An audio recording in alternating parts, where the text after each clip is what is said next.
광교 신도시에 나와 있습니다. 가장 큰 면적의 공원과 호수를 면적이 한 88% 정도가 이제 수원시로 들어가 있고 수용 인구가 7만 8천여 명 정도 되고요. 일산 호수공원의 1.7배 달한다고 합니다. 사실은 살기도 굉장히 좋은데 살 아파트가 별로 없다는 게 지금 저희가 엘리웨이 광교 상권에 나와 있습니다. 일단 들어가기 전에 전경을 보니까 이 아이파크 아파트하고 연결된 상가들인데 굉장히 인테리어나 이런 것들이 유럽 스타일이라고 해야 되나요?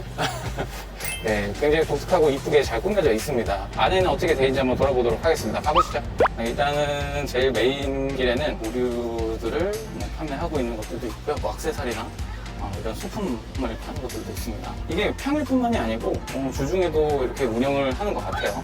상층부는 음식점들 이런 것들이 위주로 들어가 있는데 비어있는 데 없이 다 차 있습니다. 네, 여기도 뭐 워낙 안정적으로 운영이 되고 있는 사건이라고 알려진 것처럼 그렇기도 하고요. 근데 여기가 특징이 이제 시행사에서 직접 MD 구성을 하면서 임대 관리도 맡아서 했습니다. 이렇게 하면서 가장 주안점을 뒀던 점이 동종 업종들을 경쟁에 대한 과열을 방지하기 위해서 신경을 많이 썼다고 하고요.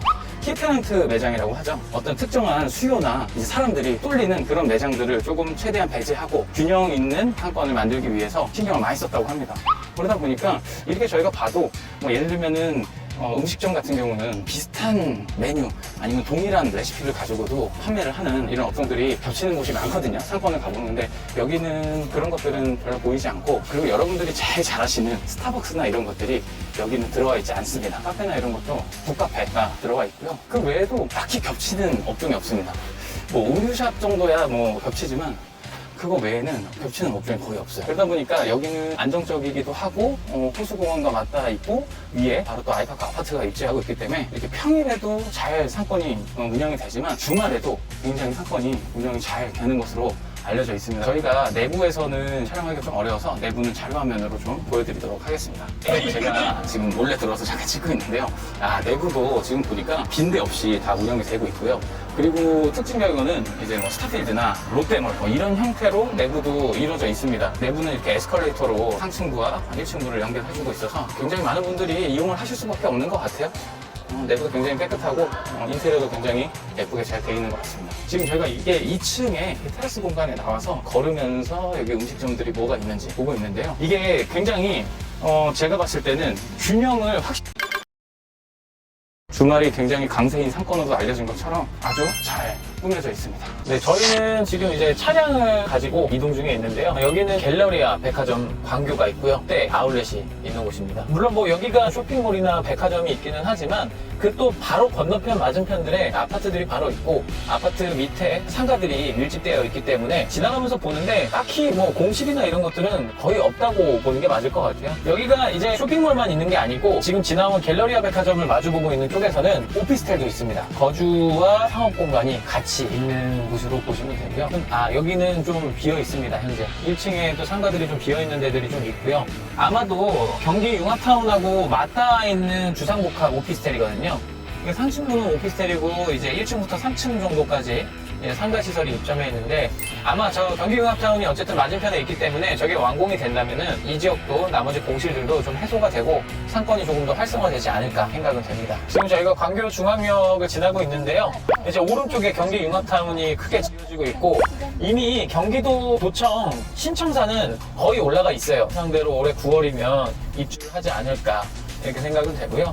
여기 지금 왼편에 광교 중앙역이 있고 또 가운데 쪽에는 이게 버스 환승센터가 지하에 있습니다. 근데 양쪽으로는 대부분 이제 아파트 단지들이 있고 그 밑에 1층 상가들만 있기 때문에 뭐 상권이라고 말씀드릴 만한 것들은 별로 없고요. 여기서 조금 더 앞쪽으로 진행해 보도록 하겠습니다. 광교 중앙역을 좀 저희가 지나서요. 광교 테크노밸리가 있는 쪽까지 쭉 직진을 하면서 보고 있습니다. 여기도 위에는 이제 주상복합 형태로 되어 있어서 하층부에 이제 상가들이 쭉 한 3층까지는 들어가 있는데요. 딱히 눈에 띄는 공실이나 이런 것들은 외부에서 보이지 않고 제가 4, 5년 전에 왔을 때만 해도 공실들이 조금 보였었거든요. 근데 현재는 거의 다 차 있는 모습입니다. 푸르지오, 마크월드 이런 것들도 사실 많이 비어 있었던 곳이었거든요. 지금은 공실 없이 운영이 되는 모습이고요. 이 안쪽도 한번 들어가 보도록 하겠습니다. 이 이면구도 보면은 비어 있는 데들은 눈에 보이진 않고요. 대부분 이제 음식점들이 많이 눈에 띕니다. 아무래도 위에가 이제 오피스텔이고 맞은편에 테크노밸리가 있기 때문에 판매점이나 이런 것보다는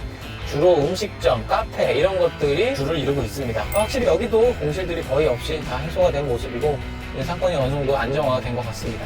그러면 저희는 다음 상권으로 한번 넘어가 보도록 하겠습니다. 상가 건물들이 사실은 공실이 없이 이제 지금은 이제 활성화가 많이 되어 있는 것을 눈으로 확인했고요. 영상으로 담지는 못했지만 사실 소규모 상권인데 만선오프 잘 아시죠? 네, 을지로 골뱅이 골목에서 유명한 그 만선오프가 광교 호수점에 최초로 그 지역 외에 직영점을 내서 제가 얼마 전에도 다녀왔었는데요. 굉장히 사람도 많고 쾌적한 장소에 있습니다. 근데 거기도 이제 호수공원의 바로 앞에 위치를 하고 있어서 뷰 맛집인데요. 만선오프가 위치한 곳도 좀 작은 소규모이긴 하지만 호수공원을 따라서 이 상권이 조금 형성이 되어 있는데 거기도 공실 없이 많은 사람들이 좀 찾아주고 있습니다. 제가 겨울철에도 가봤고 지금처럼 이제 여름 시즌에도 가봤는데 네, 지금 저희는 이제 상현역에 도착을 했는데요. 확실히 이 상현역은 역을 기준으로 해서 이 양쪽으로 대형 프라자 건물들이 많습니다. 단독 소유로 되어 있는 건물들이 아니고요. 전부 이제 집합 건물로 되어 있습니다. 각 호별로 구분 소유가 되어 있고요. 여기는 그 상현역을 들어올 때부터 이미 양쪽의 건물들에 흔히 아시는 이제 생활 편의 시설들, 학원, 병원, 판매점, 마트, 음식점 등등 해서 굉장히 다양한 생활 편의 시설들이 전부 입점을 해 있고요. 여기도 이제 전층이 프라자 상가로 되어 있는 건물도 있지만 후면부나 이쪽은 또 주상복합 형태의 오피스텔들도 많이 있습니다. 근데 여기는 공실이 전혀 없습니다. 워낙 활성화가 잘 되어 있는 상권이고 신도시를 계획할 때 항상 이런 역세권 혹은 상업시설들이 좀 밀집되어 있는 블록들을 만들거든요. 상업지역으로 지정을 해서 딱 그런 지역이기 때문에 항아리 상권이다 보니까 여기는 사실 공실이 생기기는 쉽지 않습니다. 저도 이 지역에 와가지고 저녁 때 맥주 한잔 해본 적이 있는데 네, 저희가 이제 광교 신도시에는 두 가지 더 소개해드릴 상권이 있는데요. 첫 번째는 이제 광교 카페거리입니다.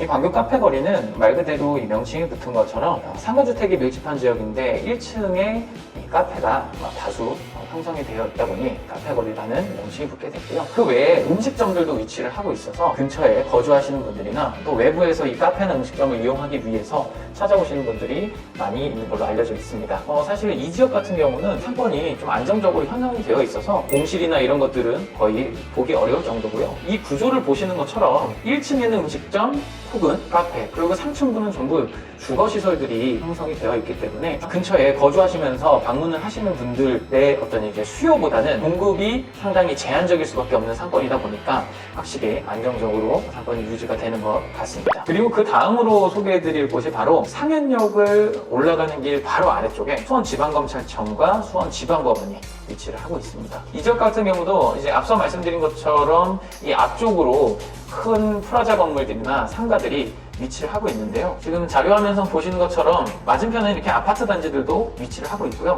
이제 쭉 도로변으로 이런 큰 프라자 건물들 입점을 하고 있는데 이 아파트와 인접한 이 대로변 쪽 같은 경우는 간판만 보셔도 생활 편의 시설들이 다수 입점을 해 있습니다. 하지만 안쪽으로 쭉 들어가다 보면 법원과 검찰청이 가까운 이곳에 가까운 곳들을 기준으로 보면 사실 이렇게 큰 건물들이 많이 있는데 지금 여기도 보시면 1층에 아직도 비어있는 곳들이 많이 보이고요. 이곳뿐만이 아니고 아까 그 아파트 단지와 밀접해 있는 그 지역도 바로 이면부를 가서 보게 되면 상당히 많은 부분들이 좀 비어있는 것을 알 수 있습니다. 이 지역 같은 경우는 1층이 비어있다는 것은 상층부도 얼마든지 공실이 있다는 얘기인데요. 이곳은 아직까지도 상권이 좀 안정화가 됐다라고 보기에는 주위에 계신 분들보다 공실률이 굉장히 높아 보이기도 하고요. 지금 지도에서 보시는 것처럼 인근에 고정적인 수요가 위치한 것보다 상권의 규모가 상당히 큰 편입니다. 바로 앞쪽에 상현역 상권이 굉장히 안정적으로 형성이 되어 있기 때문에 여기서 좀 소비를 하는 인구들이 유입되기에는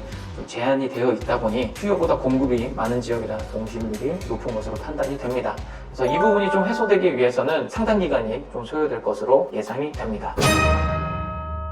네, 이렇게 해서 저희가 상권까지 쭉 둘러봤고요. 아직도 광교는 개발 호재들이 좀 많이 남아 있습니다. 그렇기 때문에 더 뜨거운 신도시가 아닐까 이런 생각이 드는데요. 개발 호재들을 조금 소개를 해드리겠습니다. 가장 큰 개발 호재가 경기도 구청 신청사가 지금 신축이 되고 있습니다. 거의 이제 완공이 돼서 올해 9월이면은 사용 승인이 된다고 하는데요. 사실은 경기도청의 신청사가 광교중앙역 바로 앞에 부지가 마련되어 있었는데 광교 신도시가 조성되기 시작한 초창기에 그 호재 때문에 굉장히 많은 관심들을 가졌고 그렇게 관공서가 인구가 큰 규모로 들어오게 되면 기본적인 배우 수요뿐만이 아니라 고정 수요가 또 발생하기 때문에 상권으로나 그리고 또 거기에서 근무하는 인원들이 이 신도시에도 또 거주를 할 수 있기 때문에 여러 가지 측면에서 굉장히 호재로 볼 수 있는데요. 근데 그 사업이 사실 경기도의 예산이 좀 재정난이 있다 보니까 신청사를 개발하기로 한 계획들이 거의 10년 가까운 시간을 미뤄지다가 이제 개발이 다시 진행이 돼서 드디어 올해 9월에 준공이 된다고 합니다. 그리고 이 신청사와 연계해서 여러 가지 상업시설들뿐만 아니고 다양한 건물들이 들어오는데요. 보시면은 2023년 12월까지 순차적으로 이제 준공 예정인데요. 여기를 이제 경기 융합타운이라고 부르고 있고요. 여기에는 경기도, 경기도의회, 경기도교육청, 경기도 대표도서관, 그리고 경기도 도시공사, 경기신용보증재단, 한국은행, 민간사업자 등도 입주할 예정입니다. 사실은 광교 내에서는 직접적인 개발 호재는 이 지금 경기 융합타운이 굉장히 큰 호재로 작용을 하고 있고요. 두 번째 호재는 광교 복합체육센터가 걸리게 되고요. 2022년 8월까지 이제 개발이 완료될 예정인데 여기에는 국제규격의 아이스링크가 하나 들어가고요. 그리고 수영장이 들어가는 큰 체육시설이 들어가게 됩니다. 세 번째 호재에 대해서 말씀을 드리겠는데요. 이제 앞서서 설명드렸던 것처럼 광교는 어쨌든 신분당선이 들어와서 굉장히 집값이 많이 오르기도 했는데요. 아직도 그 개발이 끝나진 않았습니다. 사실 현재 가장 활발하게 개발이 진행 중인 것은 강남역까지 이용이 가능했던 신분당선이 신논현, 노년, 신사역까지 이동이 가능해서 여러 환승 역세권을 통과하면서 광교에서 신사역까지 내년이면 이용을 하실 수 있습니다. 또 그리고 반대로 이 광교 중앙역에서 수원 안쪽까지 연결되는 사업 구간도 지금 진행 중에 있는데요. 현재는 이제 광교 호매실간 9.7km 구간에 4개 정거장을 짓는 사업이 진행 중에 있고 23년에 착공을 해서 28년도에 완공될 예정입니다. 이렇게 되면 사실 광교 신도시뿐만 아니고 이 수원시에서도 서울로 또 강남으로 진입하는데 굉장히 시간이 많이 단축될 것으로 예상이 됩니다. 그리고 마지막인 호재는 바로 GTX 노선에 대한 호재입니다. 광교는 A노선과 C노선이 영향권에 있는데요. 용인과 수원역을 통해 가지고 강남으로 삼성역으로 15분 이내에 접근할 수 있는 굉장히 높은 접근성을 또 갖추게 됩니다. 근데 사실 이제 GTX 사업 같은 경우는 기간이 오래 걸리기 때문에 더 가시적인 신분당선이 개통을 추가로 한다면 집가 상승, 아파트 가격 상승, 또 이곳으로 입주하고 싶으신 분들의 수요가 더 쏠리지 않을까 그런 생각도 됩니다. 네, 이렇게 해서 오늘 저희가 광교 신도시에 대해서 알아봤는데요. 사실 뭐 앞선 신도시들도 굉장히 조성이 잘 돼 있지만 1기, 2기 신도시를 통틀어서 호수공원이라는 이 랜드마크는 정말 무시를 할 수가 없는 것 같습니다. 돌아다니면서 계속 호수공원에서 눈을 못 떼고 걸어다녔고요. 굉장히 좋은 수변 경관인 것 같습니다. 또 그 밖에도 이제 많은 호재들이 있는 이런 도시다 보니까 앞으로의 모습도 많이 기대가 됩니다. 저희는 다음번에 판교 신도시로 한번 찾아가 보도록 하겠습니다. 그래서 여러분들이 이제 궁금해하시고 또 관심도 많으셨던 미래와 광교와 판교를 또 분석하는 영상도 준비를 할 예정이니까요. 많이들 관심 가져주시고요. 또 댓글에 궁금하신 신도시가 있으면 남겨주시면 저희가 또 찾아가 보도록 하겠습니다. 그럼 에이트빌딩이었습니다. 구독, 좋아요, 알림 설정 부탁드립니다.